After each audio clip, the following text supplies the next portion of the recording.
Study IQ IAS, अब तैयारी हुई अफोर्डेबल।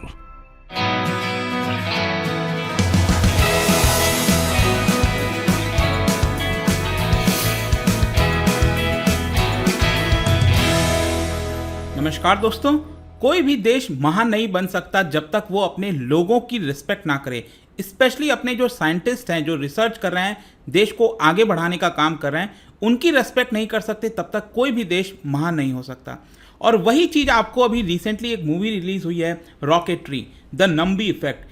इसी के बारे में यहाँ पर आज हम चर्चा करेंगे। मैं कोई मूवी रिव्यू करने नहीं आया हूँ, बट यहाँ पर आपको इनके बारे में बताने आया हूँ कि किस तरीके से रेस्पेक्ट करने की बात तो छोड़िए, इनको यहाँ पर देशद्रोह का आरोप लगाया गया। कई वर्षों तक यहाँ पर उनको अत्याचार सहना पड़ा और फाइनली जाकर यहाँ पर सुप्रीम कोर्ट का फैसला आया था कि नहीं, वो निर्दोष हैं और इनके द्वारा कोई भी गलती नहीं हुई। तो किस तरह से यहाँ पर पूरा मामला जो स्पाई केस बनाया गया है नंबी नारायणन के ऊपर, एक महान साइंटिस्ट, इनफैक्ट एक ऐसे साइंटिस्ट थे जिन्होंने आज के डेट में अगर आप देखोगे ना, तो हम जो कमर्शियल सैटेलाइट वगैरह भेजते हैं तो उसके अंदर इनका बहुत ज़्यादा बड़ा योगदान था। भारत के अंदर टेक्नोलॉजी लाने का काम इन्होंने किया। लिक्विड प्रोपल्सन सिस्टम जो है इनके द्वारा लाया गया। क्रायोजेनिक इंजन के बारे में जो आप सुनते हो, इनका एक सबसे बड़ा योगदान था भारत में उसको लाने का। तो ये सारी चीज़ें क्या थी, यहाँ पर अमेरिका का क्या रोल था, इन्होंने क्या बोला है अमेरिका को लेकर, वो सब कुछ मैं आपको बताऊंगा इस वीडियो के अंदर। चलिए आगे बढ़ते हैं, लेकिन उसके पहले एक बहुत इंपॉर्टेंट खबर। यूपीएससी की जो तैयारी है वो आपके लिए बहुत आसान हो चुकी है, क्योंकि अब स्टडी IQ जो है वो लाइव बैचेस दे रहा है। मतलब कि जो भी क्लासेस आपको पढ़ाई जाएंगी, कराई जाएंगी, वो आपको लाइव कराया जाएगा। 900+ आवर्स ऑफ लाइव टीचिंग है हमारे बैच के अंदर।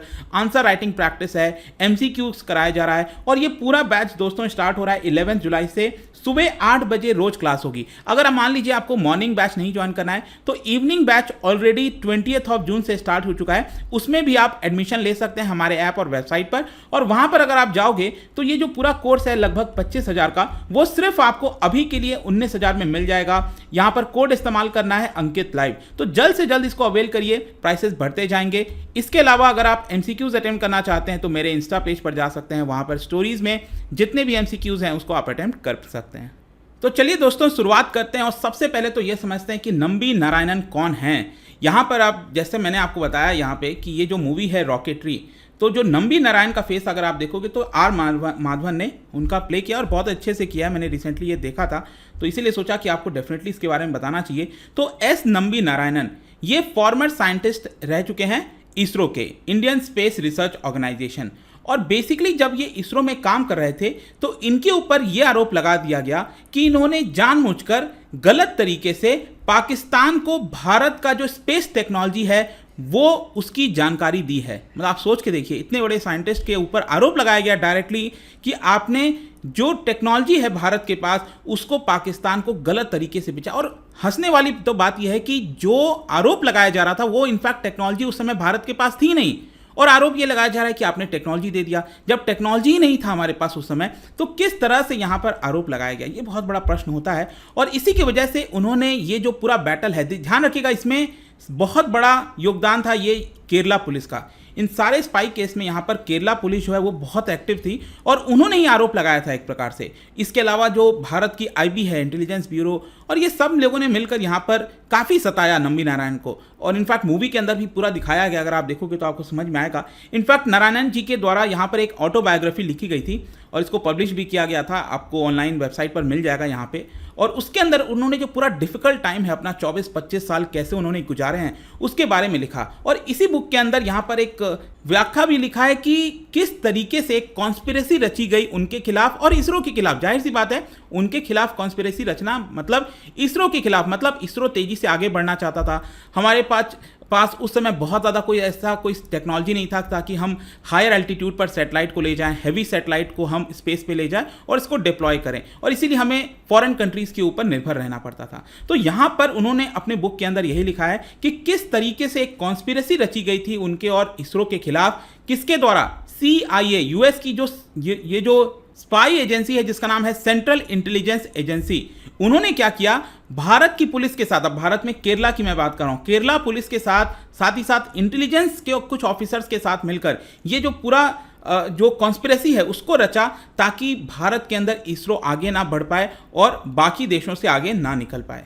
और इसमें जो यूएस का एक मेन मकसद दिखता है वो यही है कि भारत जो क्रायोजेनिक इंजन को डेवलप कर रहा था, इंडिजिनियसली हम उसको डेवलप करने की कोशिश कर रहे थे, उसके एडवांसमेंट को रोकना, उसको यहां पर किसी प्रकार से रोकना ताकि भारत इसको बना ना पाए। तो ये पूरा केस है क्या? देखो, सबसे पहले तो आपको यह समझना है भारत ने जो पूरा स्पेस के अंदर अपना कदम रखा था, तो सबसे शुरुआत में अगर आपने पढ़ा होगा तो उसमें हमारे पास SLV था, सैटेलाइट लॉन्च व्हीकल। ये लॉन्च व्हीकल क्या होता है? बेसिकली इसी के अंदर हम सैटेलाइट रखते हैं और इस व्हीकल के माध्यम से, ये रॉकेट है और ये जब जाता है तो सैटेलाइट को डिप्लॉय कर देता है ऑर्बिट में, और वो ऑर्बिट होता है, उससे हमें बहुत मदद मिलती है।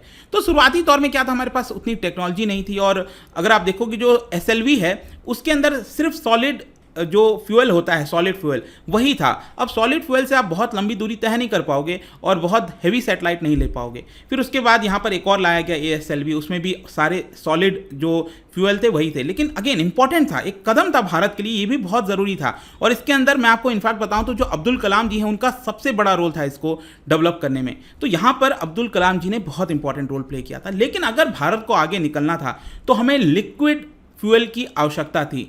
तो इसी को देखते हुए ये जो PSLV आज के डेट में आप देखते हो, PSLV एक्सेल देखते हो, जिसमें आपने देखा होगा 4 स्टेजेस होते हैं। एक होता है सॉलिड, लिक्विड, फिर सॉलिड, फिर लिक्विड। इस तरह के 4 स्टेज हमें देखने को मिलते हैं और इसी के माध्यम से हम काफ़ी बड़े बड़े सैटेलाइट्स को ऊंचे ऑर्बिट पर जो है आपका डिप्लॉय कर पाते हैं। तो ये जो लिक्विड फ्यूल इंजन था इसरो का, जिसको विकास इंजन के नाम से जाना जाता है, उसको डेवलप करने का जिम्मेदारी, उसको डेवलप करने का जो एक कहते हो ना बड़ा हिस्सा इन्हीं को जाता है, नंबी नारायणन जी को जाता है। और इनफैक्ट मूवी के अंदर तो दिखाया गया किस तरह से वो फ्रांस गए थे कई सारे साइंटिस्ट को लेकर, और वो लर्न करने की कोशिश की थी पूरे टेक्नोलॉजी को किस तरह से हम ले सकते हैं, और इनफैक्ट आगे चलकर हमने अमेरिका का रिकॉर्ड भी टूटा था।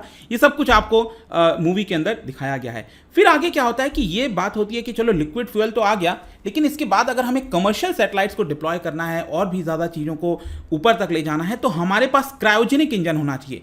क्रायोजेनिक इंजन जो है काफ़ी ज़्यादा इंपॉर्टेंट होता है अगर हमें कोई बड़ा सैटेलाइट जियो सिंक्रोनस ऑर्बिट में यहाँ पर डिप्लॉय करना हो। तो मतलब 36,000 किलोमीटर अबव अर्थ अगर हमें डिप्लॉय करना हो, जो हैवी सैटेलाइट होते हैं, तो हमें क्रायोजेनिक इंजन की आवश्यकता पड़ेगी और वो हम नहीं कर पाएंगे। और आज के डेट में हमारे पास आ चुका है और उसी को हम GSLV कहते हैं। इसमें क्या होता है, सॉलिड होता है, लिक्विड होता है और फिर क्रायोजेनिक होता है। ये 3 स्टेज होते हैं। यहाँ पे तो 4 स्टेज मैंने आपको बताया, सॉलिड, लिक्विड, सॉलिड, लिक्विड। तो इसको लेकर, क्रायोजेनिक इंजन को लेकर भारत काफ़ी प्रयास कर रहा था और इसको लीड कर रहे थे नंबी नारायणन जी, हमारे देश के बड़े साइंटिस्ट। तो फाइनली जाकर 1992 में हम रशिया के साथ डील कर पाते हैं, क्योंकि बाकी का कोई देश हमें देने के लिए रेडी नहीं था। यूएस हो गया, वो तो कभी नहीं चाहता। तो फाइनली जो USSR है, रशिया, क्योंकि अभी इसमें एक चीज़ और ध्यान रखना है आपको, 1991 में USSR का डिसइंटीग्रेशन होता है, तो USSR काफ़ी कमज़ोर होता है उस समय और उनको पैसे की आवश्यकता पड़ती है। तो भारत किसी प्रकार से कहता है कि हम आपको थोड़ा पैसा देते हैं यहाँ पर, और आप हमें ये जो क्रायोजेनिक इंजन है वो दे दो, और साथ में इंपॉर्टेंट चीज़ ये है कि ट्रांसफ़र ऑफ टेक्नोलॉजी दे दो। मतलब कि हमारे पास वो टेक्नोलॉजी दे दो ताकि हम आगे चलकर इसको खुद से डेवलप कर सकें। लेकिन इसमें जो सबसे बड़ा प्रॉब्लम क्रिएट करता है वो है यूएस, ठीक है। ऑल्दो इसमें बताया जाता है फ्रांस का भी रोल था, लेकिन यूएस ने यहाँ पर क्या किया, इस पूरे डील को कॉल ऑफ कर दिया। मतलब कि कहा कि ये डील जो है हम नहीं चाहते हैं, क्योंकि ये आपने सुना होगा मिसाइल टेक्नोलॉजी कंट्रोल रिजीम के तहत आता है। यूएस ने बहाना दे दिया कि भारत के पास ये टेक्नोलॉजी आ जाएगी तो भारत इसका गलत इस्तेमाल करेगा। तो इस तरह का रीज़न यूएस के द्वारा दिया जा रहा था, और यूएसएसआर, मतलब चलिए उस समय तो फिर रशिया बन गया, रशिया बहुत ज़्यादा प्रेशर में आ जाता है और फिर फाइनली जो रशिया जो है वो भारत को ट्रांसफर ऑफ टेक्नोलॉजी नहीं करता है। ऑल्दो डील हो चुकी थी, उसके बावजूद भी ये डील को कैंसिल करना पड़ा।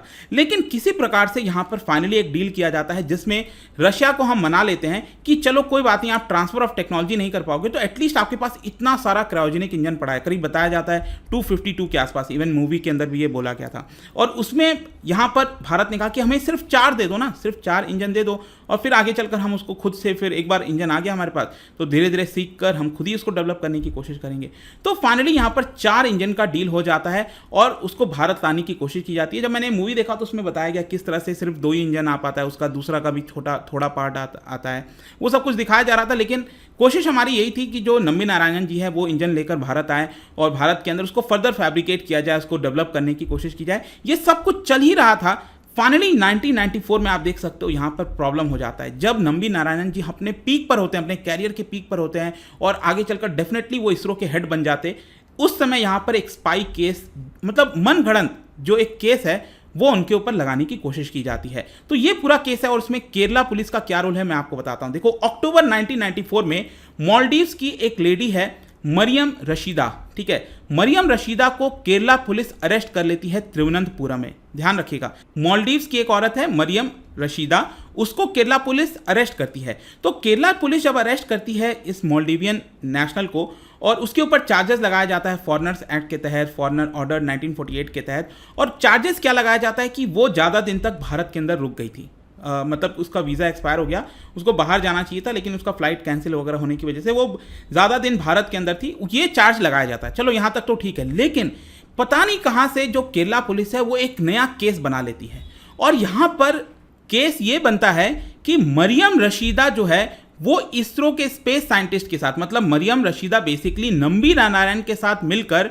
जो क्रायोजेनिक इंजन की टेक्नोलॉजी है उसको पाकिस्तान जो है वो दे देती है, पाकिस्तान को दे देती है गलत तरीके से। अब आप खुद सोचो, मैंने आपको बताया यहाँ पर हमारे पास अभी क्रायोजेनिक इंजन, ये तो बहुत ही शुरुआती दौर था, हम तो अभी डेवलप ही नहीं कर पाए थे, लेकिन यहाँ पर जानबूझकर केस बनाया जाता है कि किस तरीके से यहाँ पर देशद्रोह का किया है यहाँ पर नंबी नारायणन जी है और जो क्रायोजेनिक इंजन का टेक्नोलॉजी है वो मरियम रशीदा के माध्यम से पाकिस्तान को सौंप दिया है और भी कई देशों को दे दिया है, स्पेशली पाकिस्तान को दे दिया है। और इसी को देखते हुए यहाँ पर जो केरला पुलिस है वो नंबी नारायणन जी को और एक और जो इसरो के साइंटिस्ट हैं डी शशि कुमारन को अरेस्ट कर लेती है। और इनफैक्ट जब मैं ये मूवी देख रहा था तब यहाँ पर जिस तरह से के केरला पुलिस ने उनको अरेस्ट किया, उनके परिवार वालों को अरेस्ट किया और जिस प्रकार का इंटरोगेशन किया गया था, ग्रिल किया गया था, इनफैक्ट जो आईबी है इंटेलिजेंस ब्यूरो भारत का, सोचिए उनके जो ऑफिसर थे केरला में, उन्होंने बहुत ज़्यादा बुरी तरीके से बर्ताव किया नंबी नारायणन जी के साथ जो है उनको बहुत ज़्यादा मारा पीटा और फाइनली 20 दिन के बाद ये जो केस है वो सीबीआई को सौंप दिया जाता है। जब केस सीबीआई के पास आता है फाइनली 1996 में जो है सीबीआई कहती है कि नहीं, ये गलत तरीका है उनको अरेस्ट करने का, ये बहुत ही झूठा आरोप लगाया गया है। और फाइनली वहाँ का जो मजिस्ट्रेट कोर्ट है कोची के अंदर, उसमें क्लोजर रिपोर्ट सौंप देती है सीबीआई जो है और लगभग 50 दिन तक वो जेल में रहते हैं नंबी नारायणन जी। और जितने भी दिन रहे थे वो नंबी नारायणन जी जेल के अंदर बहुत बुरा बर्ताव किया गया था, सोचिए इतने बड़े साइंटिस्ट के साथ। लेकिन फाइनली सीबीआई जो है वो करीब 1.5-2 साल बाद जो है कोर्ट के अंदर ये कहती है कि नहीं, ये केस झूठा था और फाइनली कोर्ट भी इसको एडमिट कर लेता है और उनको सारे चार्जेस से हटा देता है। और लेकिन उसके बावजूद भी सोचिए 1996 में जो सरकार थी केरला में, सीपीआईएम बेसिकली है, तो उन्होंने वापस से इसको री इन्वेस्टिगेट करने की कोशिश की। ऑल्दो यहाँ पर साइंटिस्ट ने अपील किया सुप्रीम कोर्ट में, सुप्रीम कोर्ट ने इसको क्वैश कर दिया कि नहीं, उनके ऊपर कोई भी केस ऐसा चल नहीं सकता। लेकिन इसका इम्पैक्ट क्या था? देखो, इम्पैक्ट यही था कि इतने बड़े साइंटिस्ट का जो पूरा कैरियर है वो उन्होंने लूज किया। क्या किया आखिरकार? उन्होंने पूरे देश को समर्पित कर दिया, अपना पूरा जो जीवन है, 2 दशक का जो पूरा लाइफ है वो बर्बाद कर दिया इस पूरे केस ने। एकेडमिक वर्क उन्होंने इतना किया था, लेकिन नंबी नारायणन जी हारे नहीं, वो पूरा आगे भी केस लड़े इसको लेकर। उन्होंने आगे तक केरला पुलिस के खिलाफ एक केस लड़ा कि किस तरीके से केरला पुलिस ने उनके ऊपर गलत चीज़ें की हैं। और 2018 में इनफैक्ट मैं आपको बताऊं तो सुप्रीम कोर्ट का जजमेंट आया था और यहाँ पर सुप्रीम कोर्ट ने इस बात को माना था कि जिस तरीके से नंबी नारायणन जी को कस्टडी में रखा गया जैसे कि कोई साइकोपैथोलॉजिकल हो, ठीक है, इस तरीके से बर्ताव किया गया है। और सुप्रीम कोर्ट ने यह भी कहा, भले ही यहाँ पर केरला गवर्नमेंट ने 50 लाख का कंपनसेशन दिया होगा नंबी नारायणन जी को, लेकिन जो चीज़ें उनके खिलाफ की गई हैं, जो है उनके जीवन के साथ खिलवाड़ किया गया है, ये कभी भी वो पूरा नहीं किया जा सकता। 24 साल उनके जीवन का बर्बाद किया गया, पूरी जो उन्होंने इज्जत कमाई थी उसके साथ खिलवाड़ किया गया। और फाइनली यहाँ पर इनफैक्ट मैं आपको ये भी बताऊँ तो एक अभी पिछले साल की न्यूज़ है, सुप्रीम कोर्ट ने यहाँ पर एक सीबीआई प्रोब भी ऑर्डर कर दिया है कि आखिरकार इसके पीछे है कौन, क्योंकि अभी भी नहीं पता चल पाया है। केरला पुलिस का इनफैक्ट सीबीआई ने बोला भी था ये चीज़ कि केरला जो ऑफिशियल हैं, टॉप पुलिस ऑफिशियल हैं, वो इसके पीछे शामिल थे, लेकिन अभी भी किसी को जिम्मेदार नहीं ठहराया गया। सोचिए, तो यहाँ पर ये अभी केस चल रहा है, सीबीआई प्रोब कर रही है। अब कब तक ये सारी चीज़ें होंगी वो तो देखने वाली बात होगी। बट आई होप कि ये जो पूरा मामला था, ये जो पूरा चीज़ था, ओवरऑल पर्सपेक्टिव से आपको यहाँ पर समझ में आ गया होगा। और आई जस्ट होप कि ऐसा फिर कभी हमारे साइंटिस्ट को ना देखना पड़े। जाने से पहले एक इंटरेस्टिंग क्वेश्चन, क्योंकि हम इसरो की और स्पेस एजेंसीज की बात कर रहे हैं, तो यहाँ पर आपको बताना है भारत का मल्टी वेवलेंथ स्पेस ऑब्जर्वेटरी इन 4 में से कौन सा है, ये आपको बताना है। इसका राइट आंसर आपको पता ही है, मेरे इंस्टाग्राम पर तो मिलेगा ही, वहाँ पर अगर आप नहीं हो कोई बात नहीं, टेलीग्राम से भी ले सकते हैं इसका सही उत्तर। मैं कई सारे जो MCQs हैं वो यहाँ पर स्टोरीज में डालता रहता हूँ। बाकी अगर आपको PDF चाहिए तो टेलीग्राम पर आइए, अलग अलग सोशल मीडिया पर आप जुड़ पाओगे। और जैसा मैंने बताया था, UPSC की तैयारी बहुत आसान हो गई है दोस्तों। आप हमारे जो स्टडी IQ का लाइव बैच है उसको ज्वाइन कर देखिए, सिर्फ 18,000 $999 में। जस्ट इमेजिन, इतने सारे फीचर्स आपको मिल रहे हैं, no one can beat that. And जल्द से जल्द इसको एनरोल करिए क्योंकि प्राइसेस बढ़ते जाएंगे। Use the code Ankit live हमारे ऐप और वेबसाइट पर। आई होप कि वीडियो आपको पसंद आया होगा। मिलता हूं आपसे next time. Till then, thank you very much, see you soon. Study IQ IAS, अब तैयारी हुई अफोर्डेबल।